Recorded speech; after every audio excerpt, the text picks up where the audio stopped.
So একটা জিনিস আমি শেয়ার করতে চাই। এখন হচ্ছে আমার মানে স্কিনে কোনো মেকআপ নাই। তো আমি ভেবেছিলাম যে এটা হচ্ছে জাস্ট মাইসেরার ওয়াটার দিয়ে তুলবো, তার আগে আমি একটু মুখটা ধুয়ে নিব, মানে জাস্ট পানি দিয়ে মুখ ধুবো। তো হচ্ছে আমি যখন এটাতে যখন পানি লাগে, মানে এটা আমার হচ্ছে wet and wild give me mocha লিপস্টিকটা শুকিয়ে গেছিল।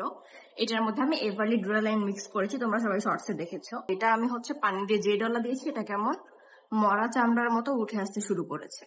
Late me show you.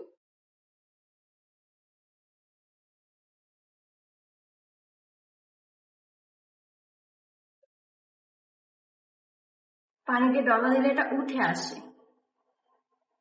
So এবারে ডুরালাইনের ব্যাপারে এই একটা ইনফরমেশন আমার বাদ গেছিল, মানে আমি অ্যাকচুয়ালি জানতাম না, আমি এটা আজকে জানতে পারলাম। দ্যাটস ওয়াই আমি হচ্ছে এখন শেয়ার করছি। সরি এভরিওয়ান, এটা আগে থেকে খেয়াল না করার জন্য। সো ইয়া, এটা বলার ছিল। That's it for today's video.